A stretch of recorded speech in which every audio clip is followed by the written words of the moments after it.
Bab 4. Kebudayaan dan masyarakat. A. Masalah dan pembatasan pengertian. Dalam kehidupan sehari-hari, orang begitu sering membicarakan soal kebudayaan. Juga dalam kehidupan sehari-hari, orang tak mungkin tidak berurusan dengan hasil-hasil kebudayaan. Setiap hari orang melihat, mempergunakan, dan bahkan kadang-kadang merusak hasil kebudayaan. Namun, apakah yang disebut kebudayaan tadi? Apakah masalah tersebut penting bagi penyelidikan yang dilakukan oleh sosiologi terhadap masyarakat? Masalah kebudayaan sebenarnya secara khusus dan lebih teliti dipelajari oleh antropologi budaya. Akan tetapi, walaupun demikian, seseorang yang memperdalam perhatiannya terhadap sosiologi dan karena itu memusatkan perhatiannya terhadap masyarakat, tak dapat menyampingkan kebudayaan dengan begitu saja. Oleh karena, di dalam kehidupan yang nyata, keduanya tak dapat dipisahkan dan selamanya merupakan dwi tunggal. Sebagaimana telah diuraikan di dalam bab 1 yang berjudul Ruang, Lingkup, Teori, dan Metode, masyarakat adalah orang yang hidup bersama yang menghasilkan kebudayaan. Dengan demikian, tak ada masyarakat yang tidak mempunyai kebudayaan dan sebaliknya, tak ada kebudayaan tanpa masyarakat sebagai wadah dan pendukungnya. Walaupun secara teoritis dan untuk kepentingan analitis, kedua persoalan tersebut dapat dibedakan dan dipelajari secara terpisah. Betapa pentingnya kebudayaan dapat disimpulkan dari pendapat-pendapat dua orang antropolog terkemuka, yaitu Melville J. Herkovits dan Bronislaw Malinowski, yang mengemukakan pengertian cultural determinism, yang berarti bahwa segala sesuatu yang terdapat di dalam masyarakat ditentukan adanya oleh kebudayaan yang dimiliki oleh masyarakat itu. Kemudian, Herkovits memandang kebudayaan sebagai suatu yang superorganik. Karena kebudayaan yang berturun-temurun dari generasi ke generasi tetap hidup terus, meskipun orang-orang yang menjadi anggota masyarakat senantiasa silih berganti disebabkan kematian dan kelahiran. Memang, pengertian kebudayaan meliputi bidang yang luasnya seolah-olah tidak ada batasnya, sehingga sukar sekali untuk mendapatkan pembatasan pengertian atau definisi yang tegas dan terinci yang mencakup segala sesuatu yang seharusnya termasuk dalam pengertian tersebut. Dalam pengertian sehari-hari, istilah kebudayaan sering diartikan sama dengan kesenian, terutama seni suara dan seni tari.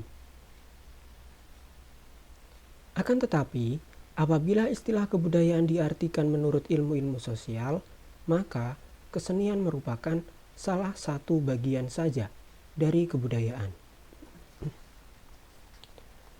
Kata kebudayaan berasal dari kata Sanskerta, budaya, yang merupakan bentuk jamak dari kata budi, yang berarti budi atau akal.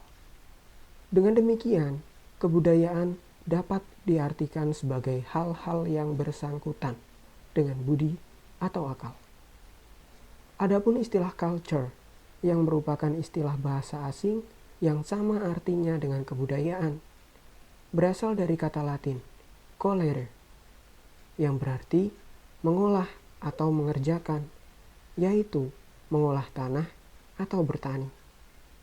Dari asal arti tersebut yaitu koler, kemudian culture diartikan sebagai segala daya dan kegiatan manusia untuk mengolah dan mengubah alam. Seorang antropolog, yaitu E.B. Taylor, dalam tahun 1871 pernah mencoba untuk memberikan definisi mengenai kebudayaan sebagai berikut. terjemahannya. Kebudayaan adalah kompleks yang mencakup pengetahuan, kepercayaan, kesenian, moral, hukum, adat istiadat, dan lain kemampuan-kemampuan serta kebiasaan-kebiasaan yang didapatkan oleh manusia sebagai anggota masyarakat. Dengan lain perkataan, kebudayaan mencakup kesemuanya yang didapatkan atau dipelajari oleh manusia sebagai anggota masyarakat. Kebudayaan terdiri dari segala sesuatu yang dipelajari dari pola-pola perikelakuan yang normatif, yaitu mencakup segala cara-cara atau pola-pola berpikir, merasakan, dan bertindak. Seorang yang meneliti kebudayaan tertentu akan sangat tertarik oleh objek-objek kebudayaan, seperti misalnya rumah-rumah, sandang, jembatan-jembatan, alat-alat komunikasi, dan sebagainya. Seorang sosiolog mau tidak mau harus menaruh perhatian juga pada hal tersebut. Akan tetapi, dia terutama akan menaruh perhatian pada perikelakuan sosial, yaitu pola-pola perikelakuan yang membentuk struktur sosial dari masyarakat. Jelas bahwa perikelakuan manusia sangat dipengaruhi oleh peralatan yang dihasilkannya, serta ilmu pengetahuan yang dimilikinya atau didapatkannya. Akan tetapi, seorang sosiolog lebih menaruh perhatiannya pada perikelakuan sosial. Selo Sumarjan dan Sulaiman Sumardi merumuskan kebudayaan sebagai semua hasil karya, rasa, dan cipta masyarakat.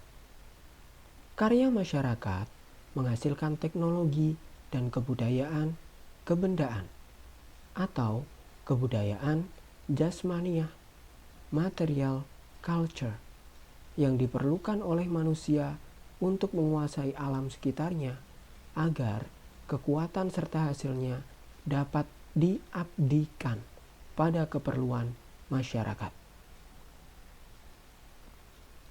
Rasa yang meliputi jiwa manusia mewujudkan segala kaidah-kaidah dan nilai-nilai kemasyarakatan yang perlu untuk mengatur masalah-masalah kemasyarakatan dalam arti yang luas. Di dalamnya termasuk misalnya saja agama, ideologi, kebatinan, kesenian, dan semua unsur yang merupakan hasil ekspresi dari jiwa manusia yang hidup sebagai anggota masyarakat.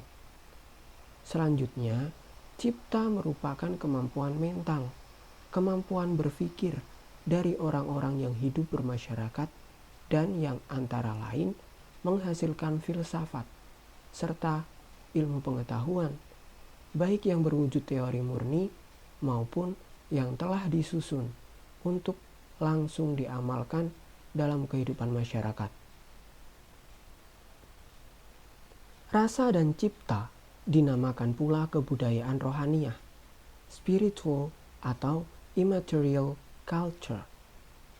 Semua karya, rasa, dan cipta dikuasai oleh karsa dari orang-orang yang menentukan kegunaannya agar sesuai dengan kepentingan sebagian besar atau dengan seluruh masyarakat. Pendapat tersebut di atas dapat saja dipergunakan sebagai pegangan. Namun demikian, apabila dianalisa lebih lanjut, maka manusia sebenarnya mempunyai segi material dan segi spiritual di dalam kehidupannya. Segi material mengandung karya, yaitu kemampuan manusia untuk menghasilkan benda-benda maupun lain-lainnya yang berwujud materi. Segi spiritual manusia mengandung cipta yang menghasilkan ilmu pengetahuan, karsa yang menghasilkan kaidah kepercayaan, kesusilaan, kesopanan, dan hukum, serta rasa yang menghasilkan keindahan. Manusia berusaha mendapatkan ilmu pengetahuan melalui logika, menyerasikan tingkah lakunya terhadap kaidah-kaidah melalui etika, dan mendapatkan keindahan melalui estetika. Hal itu semuanya merupakan kebudayaan yang juga dapat dipergunakan sebagai patokan analisa. Kebudayaan, sebagaimana diterangkan di atas, dimiliki oleh setiap masyarakat.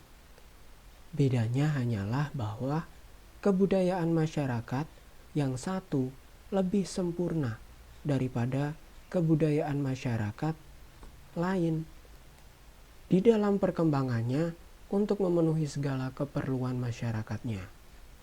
Di dalam hubungan di atas, maka biasanya diberikan nama peradaban, civilization, kepada kebudayaan yang telah mencapai taraf perkembangan teknologi yang sudah lebih tinggi. Dalam suatu masyarakat yang mempunyai jumlah anggota yang besar serta menempati daerah yang luas, biasanya terdapat perbedaan-perbedaan kebudayaan dalam beberapa bidang di pelbagai daerah tersebut. Kebudayaan yang khusus ada pada suatu golongan alam masyarakat yang berbeda dari kebudayaan golongan masyarakat lain maupun kebudayaan seluruh masyarakat mengenai beberapa bagian yang tidak pokok, dinamakan kebudayaan khusus, subculture.